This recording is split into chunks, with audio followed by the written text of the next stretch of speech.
நடிகை சரோஜா தேவி கொடுத்த அந்த திரைப்பட பயண அனுபவங்களை நம்முடன் பகிர்ந்து கொள்வதற்காக நடிகை KR விஜயா அவர்கள் இணைப்பில் காத்திருக்கிறார்.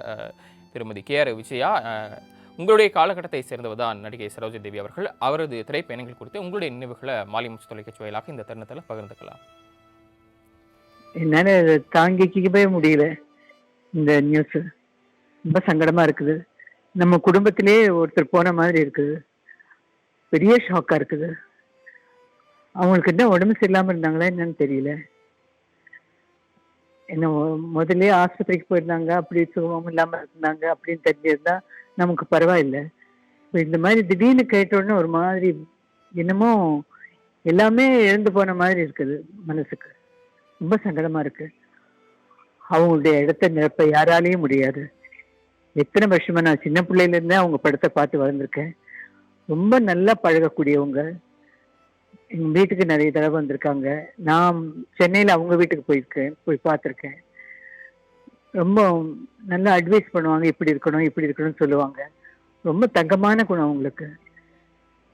அந்த சகோதரியை பிரிஞ்சதுல ரொம்ப கஷ்டமா இருக்குது. மனசுக்கு ரொம்ப வேதனையா இருக்குது. திருமதி KR விஜயா அவர்கள், நீங்கள் அட்வைஸ் பண்ணதா சொன்னீங்க, அவங்க நிறைய விஷயங்கள் அட்வைஸ் பண்ணியிருக்கா சொன்னீங்க. இன்றைய தலைமுறைக்கு அவங்க வழங்கின அந்த அறிவுரையிலிருந்து என்ன விஷயங்கள் நீங்கள் சொல்ல விரும்புகிறீங்க?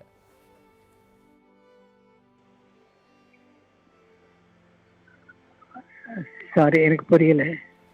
நிறைய அட்வைஸ் பண்ணி நீங்கள் 2 பேர் ரொம்ப வாட்டி சந்தித்து பேசியிருக்கதா என்கிட்ட சொன்னீங்க. அவங்க வீட்டுக்கு நீங்கள் போயிருக்கீங்க, உங்கள் வீட்டுக்கு அவங்க வந்திருக்காங்கன்னு சொன்னீங்க. ஸோ இந்த காலகட்டத்தில் நிறைய அட்வைஸ் பண்ணியிருக்கதா சொன்னீங்க. இன்றைய தலைமுறைக்கு அவங்க வழங்கின அந்த அறிவுரையிலேருந்து என்ன நீங்கள் சொல்ல விரும்புகிறீங்க? அவங்க ரொம்ப சிம்பிளா இருப்பாங்க.